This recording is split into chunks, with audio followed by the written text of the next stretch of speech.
Bonjour et bienvenue à tous. Qui n'a jamais caressé le fabuleux rêve de partir un jour en Égypte à la rencontre des majestueuses pyramides et de l'énigme multimillénaire qui les entoure? La terre des pharaons a en effet bercé l'imaginaire d'innombrables générations, passionnées par son histoire et envieuses de ses trésors. Pourtant, parmi toutes les dynasties qui ont régné en Égypte, il y en a une qui demeure jusqu'à présent très peu connue. Il s'agit de l'Empire Kouch, 25e dynastie d'Égypte et qui avait la particularité d'être uniquement nubienne, prenant son origine sur ce qui est aujourd'hui le Soudan. Cette lignée de pharaons noirs reste donc très peu connue du grand public, bien que cette dynastie ait été l'une des plus marquantes et des plus riches en Égypte. Longtemps ignorée par les archéologues, cette glorieuse civilisation nous livre aujourd'hui ses secrets, ainsi que ses fabuleux trésors. Alors installez-vous bien confortablement, car aujourd'hui nous allons partir à la rencontre de l'incroyable lignée des pharaons noirs. Et si cette vidéo vous plaît, n'oubliez pas de mettre un pouce bleu, de vous abonner à la chaîne et d'activer la cloche pour recevoir toutes les notifications. Allez, on commence! La fabuleuse histoire des pharaons noirs débute aux environs de 800 avant Jésus-Christ, lorsqu'un jeune royaume nubien nommé Kouch prospéra au point d'accéder au trône d'Égypte et d'y régner durant presque 100 ans.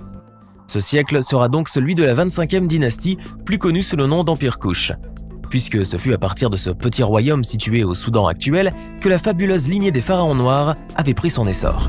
La ville-État de Napata était la capitale spirituelle du royaume Kouch, et il est rapporté dans les annales de l'histoire antique que c'était de là que Pillé, le premier pharaon nubien, avait envahi puis pris le contrôle total de toute l'Égypte, avait pris personnellement part à la bataille contre les armées égyptiennes, et ses exploits militaires furent même gravés sur une grande stèle remplie de hiéroglyphes appelée la Stèle de la Victoire.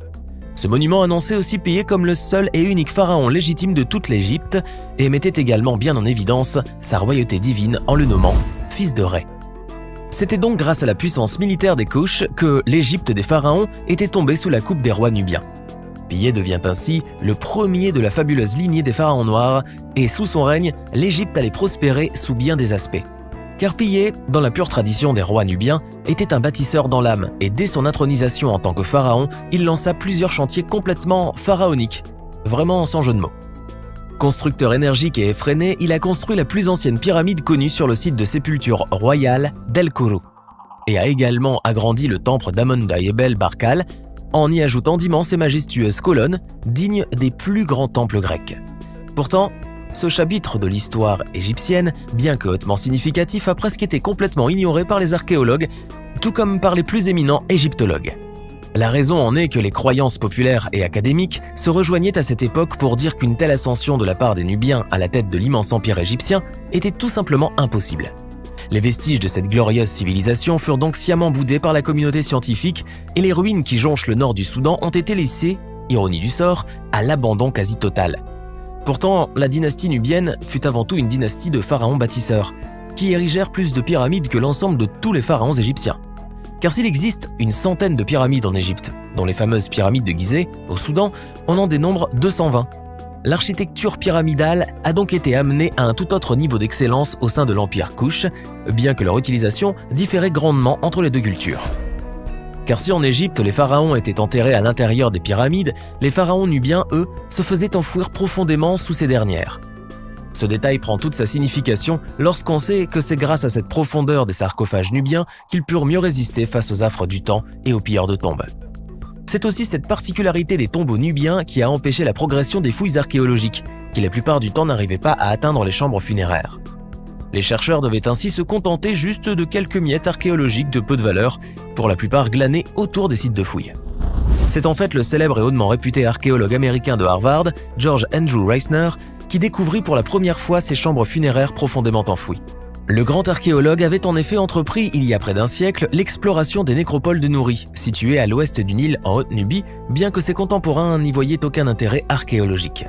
Car à cette époque, comme on l'a vu, l'existence même d'une supposée dynastie nubienne ayant régné sur la puissante Égypte était considérée comme une légende à laquelle il ne fallait pas accorder de crédit.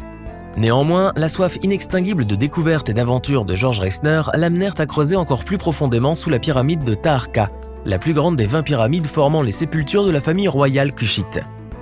L'éminent archéologue sera pourtant malheureusement contraint à arrêter ses fouilles, puisqu'en creusant encore plus profondément, il découvrit que les tombes étaient quasiment submergées par l'eau. Reisner a également noté la présence d'un ancien escalier de procession, étroit et creusé à même la paroi rocheuse, mais qui restait infranchissable puisque totalement inondé. Avant de continuer, il est temps de répondre à la question du jour et aujourd'hui, il s'agit de culture générale. Comment s'appelle le fragment de stèle de l'Égypte antique, portant 3 versions d'un même texte et qui a permis le déchiffrement des hiéroglyphes au XIXe siècle? Est-ce option A, la pierre de Rosette, option B, la pierre philosophale, ou enfin option C, la pierre hiéroglyphique? Réfléchissez bien et écrivez ce que vous pensez être la bonne réponse dans les commentaires. Réponse tout à l'heure, avant la fin de la vidéo. Il faudra attendre l'année 2018 et la mission de Pierce Paul Chrisman, un archéologue de la prestigieuse université de l'Arizona, pour enfin pouvoir localiser ces fameux escaliers que le sable du désert nubien avait recouverts depuis longtemps. Dotée de moyens considérables, la mission menée par l'archéologue américain a ainsi pu entreprendre ses propres fouilles, et qui sont d'ailleurs les seules à avoir été entreprises depuis celles de George Reisner. L'escalier faisait plus de 65 marches, mais une fois que l'équipe fut descendue à environ 40 marches plus bas, ils ont découvert une véritable nappe phréatique, s'étendant sur quasiment tout le site de Nouri. C'était donc cela, l'infranchissable obstacle aquatique, qui avait empêché jadis le professeur Reisner dans sa procession vers les sépultures. L'équipe archéologique du professeur Paul Chrisman a alors entrepris de descendre sous l'eau en utilisant de très longs tuyaux pour pouvoir respirer dans la mesure où le tunnel des escaliers était tellement étroit qu'il n'y avait pas de place pour emporter des bouteilles à oxygène. Ce fut ainsi une descente hautement périlleuse qui mena Chrisman à l'intérieur de l'antique nécropole nubienne, mais les découvertes qu'il allait y faire en valaient bien le risque.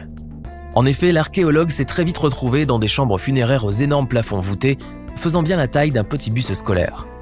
Et c'est dans ces chambres immenses qu'il trouva plusieurs petites statuettes en verre qui avaient vraisemblablement été feuilletées d'or autrefois. L'action dévastatrice du temps a bien entendu pratiquement fait dissoudre le beau verre de ces statues, mais l'or, ce métal éternel, a superbement bien résisté à l'érosion. Au vu de la complexité des recherches dans cet environnement aquatique exigu, l'archéologue téméraire n'a pas pu s'attarder davantage, et finalement, il n'a pu récupérer que quelques-unes de ces petites statuettes, ainsi que les débris d'une feuille en or. Un bien maigre trésor si l'on estime en carats, mais qui en vérité est un trésor inestimable pour les archéologues et les historiens.